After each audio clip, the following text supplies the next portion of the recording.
Welcome into Yelling from the Couch, everyone. I'm Brent Humphreys, joined by my co host Joey Mullins, and it is a celebration right here on Yelling from the Couch as the Kentucky Wildcats take down the Duke Blue Devils 77-72 in Atlanta, Georgia, in the Champions Classic.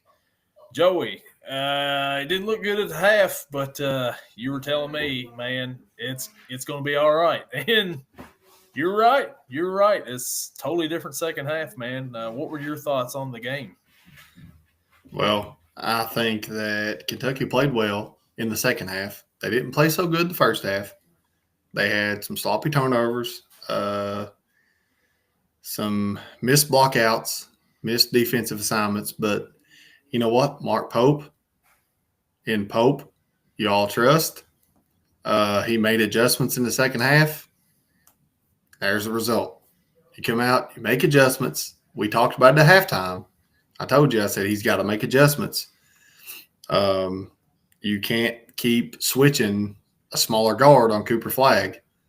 You got to make adjustments. So they made the right adjustments. They won the game. Great win for them. Basically, in that second half, they let Cooper Flag do whatever he needed to do, but they shut down everybody else for the most part. Knipple, which, how do you get Knipple out of that? But whatever, that's another story for another day.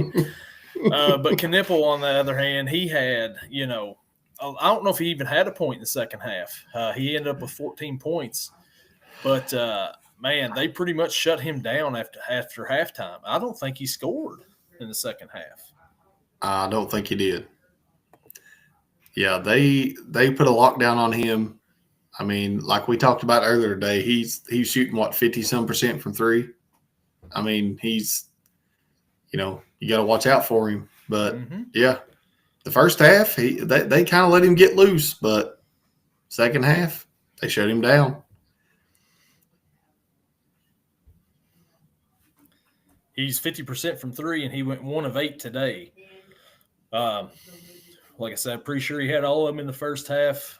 Cooper Flag ended up with 26 points, 12 rebounds. What I thought was the key part of the game was the big guy for Duke. When he went down with his knee injury twice, Kentucky kind of made a run and can do stuff inside.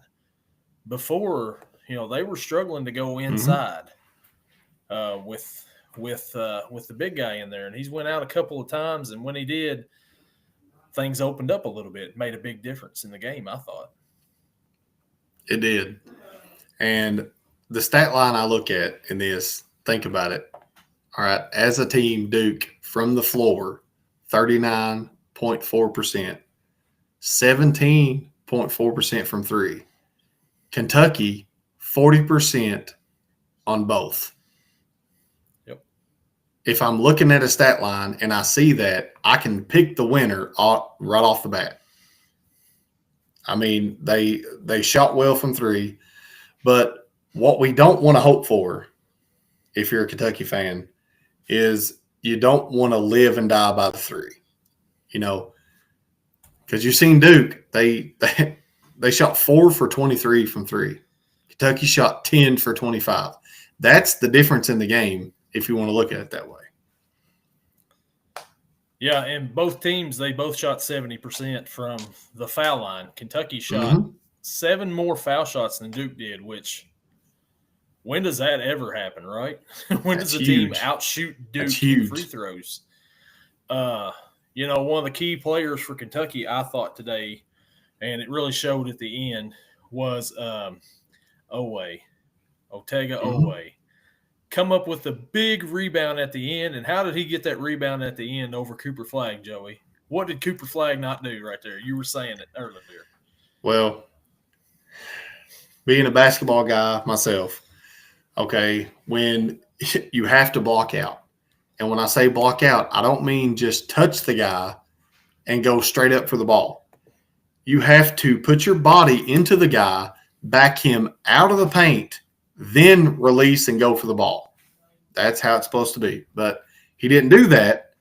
And then you got an athletic guy that can go up over you and get the ball. And there you go. go up over you straight up, not over the Mm-hmm. back, and Nope. grab that rebound for a huge play.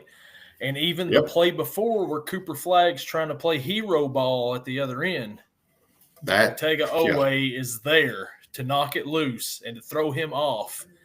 And there we are right there. Cat's ball. That seals it. 2 turnovers in the last 30 seconds for Cooper Flagg. I thought Cooper Flagg played a pretty decent game, especially in the second half, until the last 30 seconds when he was trying to play hero.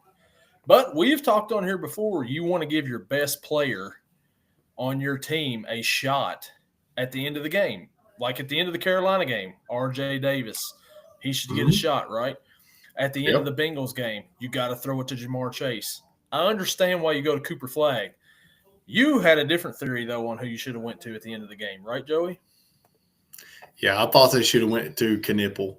I mean, if you think about it, if you're on the Kentucky bench, okay, and I do like Kentucky. Now that they got rid of John Calipari, I like Kentucky. I'm behind them. They're not my favorite team, obviously, but they're my second favorite team now. So if you're thinking about it from a coaching standpoint, so if I'm Mark Pope and I'm in the Kentucky huddle, you automatically are going to think this ball's going to Cooper Flag. He's going to get the ball. The ball's going to be in his hands. So if you're Duke and you've got Knipple with 14 points, second leading scorer on Duke's roster in the game. So if you think about it, if you draw up a play for him and he took the ball out of bounds, and in basketball, the most dangerous player on the floor is the guy taking the ball out of bounds. Mm-hmm. So that's what I should have thought should have been drawn up for Duke, but I don't make the big bucks. Instead they give it to Cooper Flag and he tries to do some kind of hero ball and slips and puts his hands out of bounds, and they had to review it and it took like 20 minutes, but it worked out good for Kentucky. So, and then for the very next play, for him to have Carr take the ball out of bounds and throw a deep shot to Butler, man, was a little ballsy. It was a little ballsy for me with a 2-point lead, but it worked out great. Like I was saying, I was like, man, throw over the top right there. He beats his defender, touchdown, and he's going for the conversion now, pretty much, to use a football term there. But really ballsy play there that worked out for Kentucky at the end. And here I'm thinking just 5 seconds left. Just get the ball in bounds. Be strong with it. They're going to foul you. And you go to the free throw line, you make your free throws, game over. But no, here we go with Joe Burrow throwing to Jamar Chase, number 1. I mean, that's a gutsy call, but hey, it worked out for them. I'm happy for it. It's a well-deserved win. And Duke lost. Great win. It's a great day. Duke lost. It's a great day. What's that say? Duke loses, America wins, right? And it's even sweeter that Kentucky beats them. First time Kentucky's beat them since 2015. Yes. But, it's just, this whole team's brand new team. I thought everybody played well for the most part. There was one disappointment for me on this team it was Jackson Robinson. He did not play his best game, had 1 point, and that was on a free throw where he shot 3 foul shots, missed 2 of them. Joey, what do you think about Robinson's play tonight? I mean, he's following the coach. He's a transfer. He's going to be a big-time player at Kentucky. I mean, he's going to make an impact. He didn't even make a field goal. He went 0 for 4 from the floor, 0 for 3 from 3, made 1 foul shot, 1 rebound. And a foul. So, he didn't have the greatest game, but, kid needs to just keep his head up. He's going to be a big factor in the game. He played a lot of the game. So, obviously, Mark Pope's got faith in him, or he wouldn't have him in there. Yeah, and they're going to need him down the road. This is just one game. It's a big game. The biggest game the kid's probably ever played in up to this point. So, he's going to have to we're going to need him on down the line. Justin says on here that Cal could have never drawn up that play. No, he could not have. If Coach Cal was running, if Coach Cal was still in charge, Kentucky loses this game. Yes, this is one of those classic games where Cal gets out coached. If they were close like that at the end, they're scoring on that last play. Duke's going to end up winning it. And they're probably end up winning by 5 for the most part. With 30-some seconds, they're up. They'll get it. And, Cal would not have won. As we seen the other night with Arkansas and Baylor. He just doesn't win big games. And we haven't seen him win a big game for years at Kentucky. And it's a breath of fresh air with Mark Pope out there drawing up some plays and doing some actual coaching and in-game adjustments, which is just something that we have not seen. Well, for Kentucky fans, when I see Mark Pope on the sideline, when one of their players got an and one, I can't remember which one it was. He was pumped up on the sideline. He was running out there and be like, yes, and one. And it's because he went to school at Kentucky. He's part of the '96 championship team. He's got roots at Kentucky. You know what I mean? That means a lot for a coach. So now Kentucky is not all about let's see how many players we can get to the NBA. Let's see what we can do in college with the players we got. Let's see how many games we can win, how many conference championships we can win, how many national titles we can win. So it means a lot, man, when you got a coach that is deep-rooted in your state and they're like, let's go. I want to win. He wants to win just as much as the players do. Yep. And Calipari didn't. And it's because Pope is one of us. He knows what it's like to put on that jersey and to play for those fans, knows the expectation. He knows the assignment. And his passion is just, through the roof. And so far, I wanted to see how he fared tonight. The first 2 games, Wright State and Bucknell, they look good, and everything. But you're playing Wright State, you're playing Bucknell. You really can't tell a whole lot there. They played Kentucky Wesleyan, Minnesota State in the exhibitions. Looked great, all them games. Yeah. You can't really tell how a team is until they go up against a big-time opponent. This was a huge test early on in the year, and Kentucky passed the test. They've still got a few things to work on. You mentioned earlier what's some of the things you think that they have to work on here and they can improve on going forward? Well, the switching, if you're going to switch, you got to make adjustments. It's hard to switch a point guard onto Cooper Flagg. You got to make adjustments for that. Help defense. Okay, so guys got the ball in the post. He's backing him down. You can see he's going to need help because Cooper Flagg is backing somebody down. You see he's going to need help.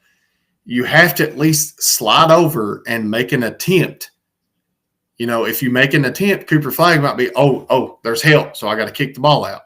But if you don't slide over, he's just going to turn right to the center of the lane, and do his thing. So I don't know, that and sloppy turnovers. In the first half, Kentucky made so many turnovers, it was unreal. I'm like, can you please value the basketball? When you have the basketball, value it. At least get a decent shot. Blocking out. It's most of the simple things with any team. But Kentucky's, all their players are still gelling together. They're still new. They're still learning. This is a big win for them. They're going to build on it. I think it was a great game. And Kentucky's 3-0 and Duke is 2-1. Anytime I see a loss in the Duke column is a win for me. I don't care. It's America has won tonight. And you mentioned there was one point in time where Duke kept getting offensive rebounds and getting open shots. Mm-hmm. There was one possession in particular like 2 open 3-pointers, missed both times. And it's like, okay, you've got to grab the ball because you can't give them that many chances because eventually it's going to No. go in. You give them that many open looks, you get lucky there because they didn't hit it. But Yep. you've got to do better at boxing out and going after the loose ball there when it's up like that for grabs. Kerr Kriisa, he hit a big 3, and then he kind of got the big head. I'm going to shoot way back here. Heat check. He bricked a couple of them. Heat checked both of them. Man, that guy's fun to watch, but, I could see where other fans are going to be like, all right, this guy's a little too much. But, he's got the confidence. He's one confident dude right there, out there, shooting all these threes. And he had like 12 assists last game. He obviously didn't have that many assists in this game here. But I thought he played decent, He didn't have an assist in this game, actually. He's had 6 points, 2 threes. Then I thought another player played really well for a stretch. He had like 6 straight points, and it was Brandon Garrison. He come in like 3 straight possessions, got a shot inside, shot a very long 2. Foot was on the line. Like, man, maybe take a step back, But and then, he got another layup right after that. But I thought he played really well. Andrew Carr had 17 points, and I didn't think he looked really particularly that good myself. He was on Cooper Flag most of the night. That's a tough assignment, for anybody. Do you know Cooper Flag was 17? Did anybody ever mention that? He's 17 still. Mm-hmm. I got a feeling we're going to hear that like we do with Ryan Williams in Alabama football. He's 17 years old. Mm-hmm. We know, we've heard. But yeah, that's and there was one point in time where Robinson got mixed up on Flag, and Flag just took it right to the hole against him. He spun towards the baseline, laid it right up and in over him. I know that hurt you a little bit. It did. And I'm not a Duke fan by no means, as you can see, But I'm going to tell you right now, Cooper Flag is a matchup nightmare for any team. Just from a basketball standpoint. And I'll tell you why. Because he can dribble the ball. He can shoot the ball. He can also make a post move. And he's got great vision. He's got it all. And he's going to be a problem for a lot of teams. But did you know that Duke out-rebounded Kentucky 45-41, and Kentucky still won? Duke had 12 assists. Duke had 12 assists. Kentucky had 17. So if Kentucky can clean up the rebounding and the blocking out, they win this game by way more than what they wanted. Duke had 12 offensive rebounds, and it felt like 20. It did. Kentucky had 9, and it didn't feel like that much, but the biggest offensive rebound of the game was always at the end, of course.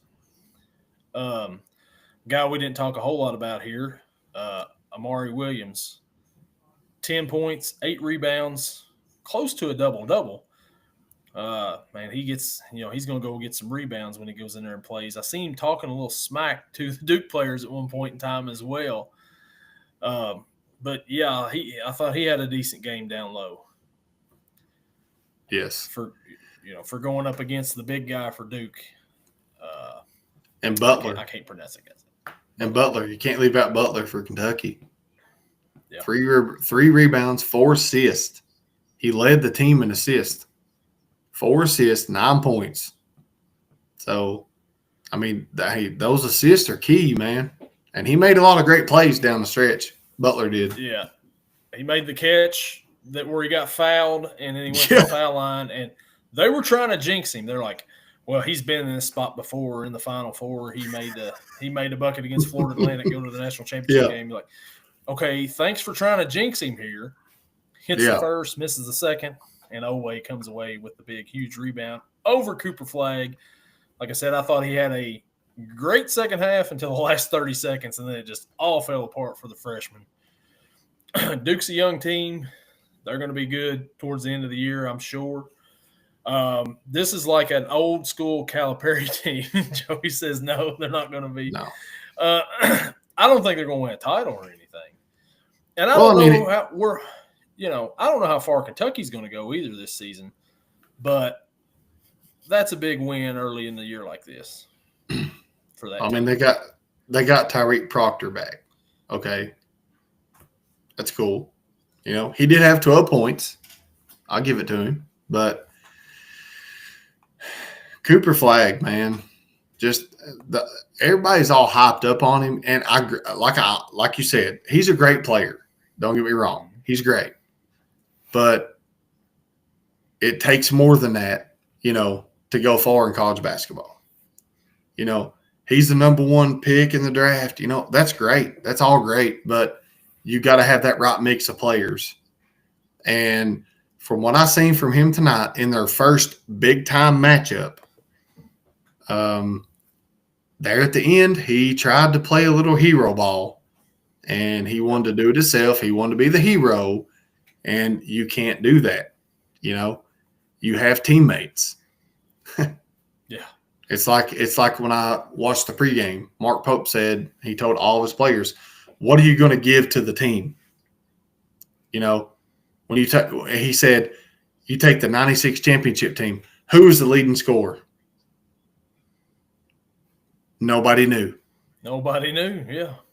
Because it was a team effort. It was a team effort. It's there's no I in team. So, I mean, Kentucky's in a good spot, man. They've got a lot of mix of good players. I kind of wish Carolina could play them this year. I kind of want to see what would happen.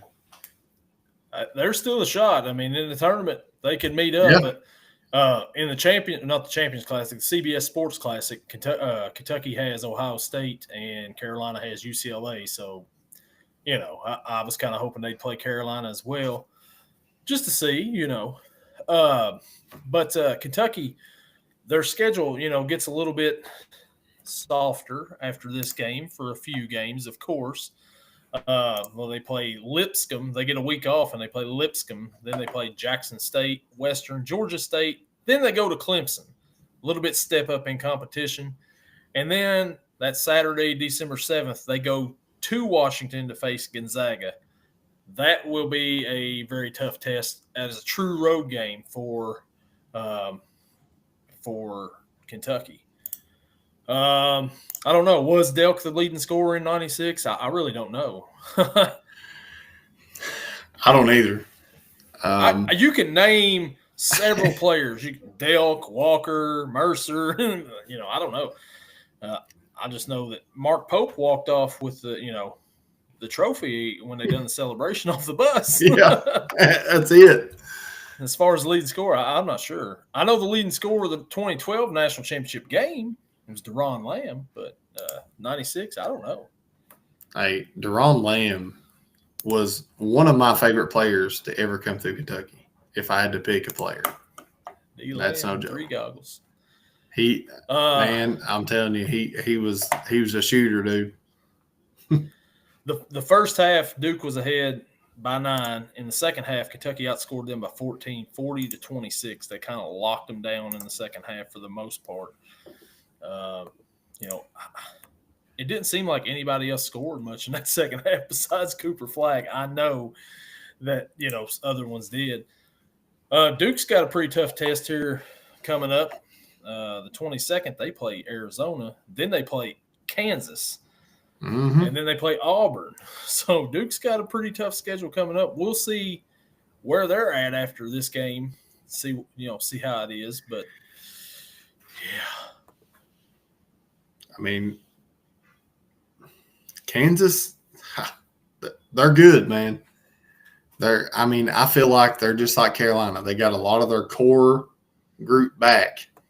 So it's a chess match, just like, Carolina played Kansas, lost by 3 in Fall Gallon Fieldhouse.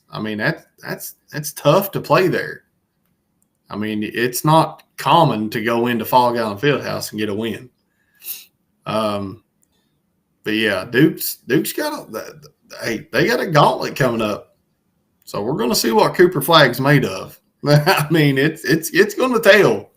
He's either going to be really great or he's going to be one of them players that comes through college, hyped up, and then it's a flop. So we'll see. Yeah, 26-12 tonight. I mean, that's nothing to sneeze at all. But we'll see No. if he can continue it for the rest of the year. Kansas earlier in the evening, they beat Michigan State 77-69 in the first game of the Champions Classic. Did you catch much of that game, Joey? Time I got home from work and everything, I didn't catch much of it at all. I just kind of kept up with the score. Yeah, I didn't keep up with much of it either. I watched a little bit of it. Hunter Dickinson, he had a double. I think he had double, maybe not. He had like 8 rebounds or something like that. But, he had 25 points, I think it was. But, Kansas has looked good so big. far earlier in the season. He's big. He's been big, so far in the year. As you've seen the other night for sure that we mentioned on here that they, when we did our, post game the other day, he had 28 and 12. Mayo, the guard that had a bunch of points the other night, OJ's brother, right? Not really, but he had 6 points. That was it. But he had 7 assists and 10 rebounds. So he did it in other places. Yeah, he did. I mean, and you expect that from your returning players. You got returning players like Hunter Dickinson. You expect that.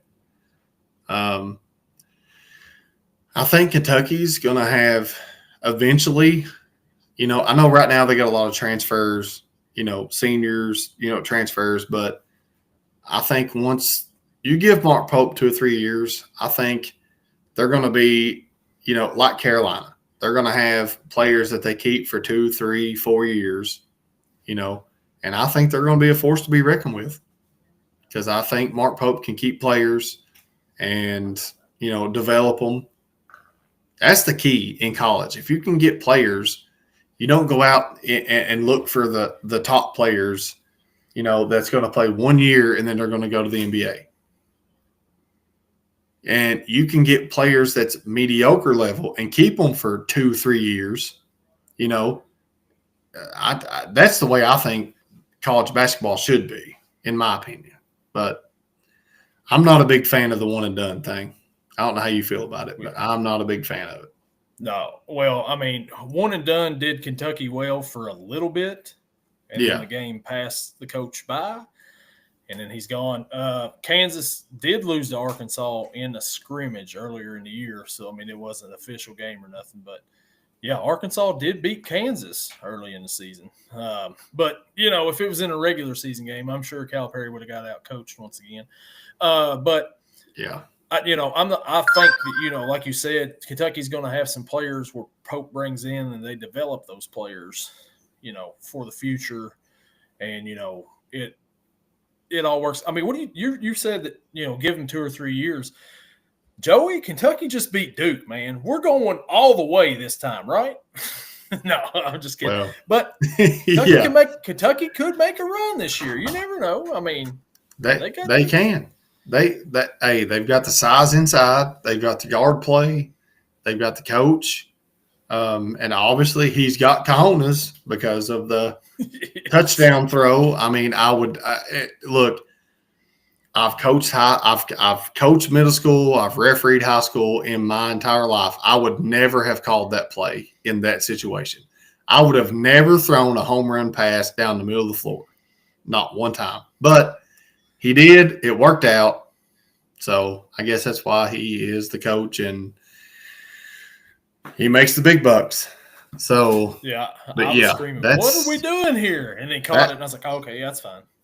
That's what I wanted to do. When the ball was in the air, I'm sitting here thinking, oh God. Yeah. But when he caught it, I'm like, okay, all right, they're good. And to do that with just a 2-point lead, not like a 3 or 4 point lead, it's still one possession game there, and they do that. But I know it all worked out. Yeah, if you're up 2 possessions, it's fine. Take a shot, but my goodness. Leo says, longtime Celtic fan here. I wouldn't compare Flag to Larry Legend just yet, but he should be a good NBA player. Yeah, we're not comparing him to Larry Bird. Trust us. No. Not yet. No. I mean, who knows years down the line, whatever. But right now, no. He's a good college player right now. He's going to be a good NBA player, but he's no Larry Bird. I'm going to go ahead and say he'll be a decent NBA player from what I've seen so far. And I know I've only seen, the preseason games and this game, but I think he'll be a decent NBA player. I mean, he's on the line to where he can raise his stock or he can lower it, because Duke's got a gauntlet of a schedule coming up, just like Carolina. Carolina's got a gauntlet of schedule. I mean, we got to go play Alabama. So, and Duke's just the same as us. I mean, we're going to see what Cooper Flag's made of. And this next, month and a half is going to show what he's made of. So we're going to find out. But even if he plays perfect, that's not a comparison at all. No, it's not. I mean, he's good, but he's got a lot to live up to before he does that for sure. But yeah, man, it's the schedule's season's just now getting started, and I can't wait now. I mean, college football to me is over with now. It's college basketball season now, all the way. Man, now we'll still do our college football stuff, but it's college basketball season now. Who's Carolina got up next? American. Yep. Then they travel to Hawaii, right? Yep. Then Hawaii. Then we play Dayton. And then we play Alabama. And then we got the Maui Invitational in between there. So this comment here from Justin will make you happy, Joey. He said he's no Tyler Hansbrough. That is true. Tyler Hansbrough is a legend. So we'll leave it at that. Psycho T. I'm telling you. Hey, look at the stats, man. He's got them all. Yeah, he does. But man, great win for Kentucky. Kentucky basketball is back on the national stage here with a win for the first time in what seems like forever. Impressive second half for them. They pull out the W. They'll come back and they play Lipscomb next Tuesday, get a whole week off.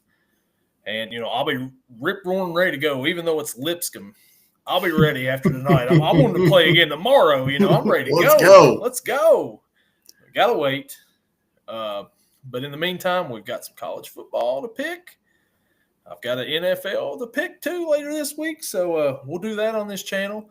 And we'll be back with another extreme overreaction soon. Maybe the Hawaii game. We may live stream one here and see Joey in his natural habitat screaming at the Carolina Tar Heels. Oh, boy. I don't know if everybody's ready for that. But just on a side note, all right, if you're a Kentucky fan, how forward are you looking to February the 1st when Arkansas comes into Rupp Arena? Licking our chops, ready to go, ready to pounce. Like, man, I would not miss that game for not one, because I cannot stand John Calipari. I can't stand him. I'll go ahead and say it now that he's not there. I can't stand him. I didn't like him when he was at Memphis. I didn't like him when he was at UMass. I've never liked him. And I cannot wait until they come in to Rupp Arena. Kentucky, don't let me down. Yeah, that'd be like the only game where Calipari outcoaches somebody's that one, right? I mean, no, he's not coming. He's not going to outcoach somebody. Mark Pope is smart enough to where he's not going to get outcoached by John Calipari at home. No. But yeah, we're looking forward to that game. Trust me. I can't wait till February 1st to see Calipari come to Rupp. And it's going to be interesting what kind of a reaction he gets. We'll see. Because, nobody wants to lose to Calipari at home. No. I'm looking at Kentucky's schedule, man. They're about like Carolina. They got some tough games coming up. You got Ohio State, Alabama, Tennessee, Arkansas, Ole Miss, Alabama again. Oh my God, it's going to be rough. And like I mentioned, they got Gonzaga too coming up.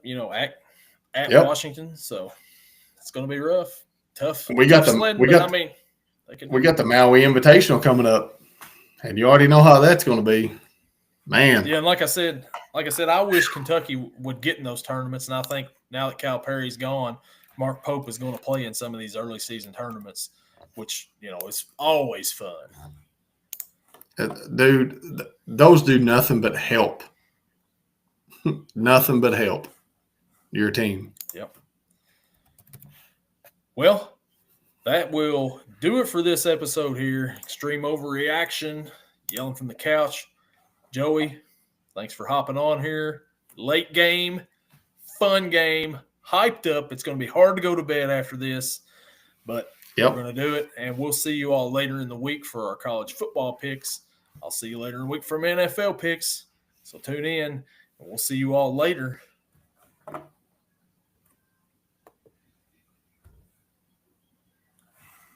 Woo!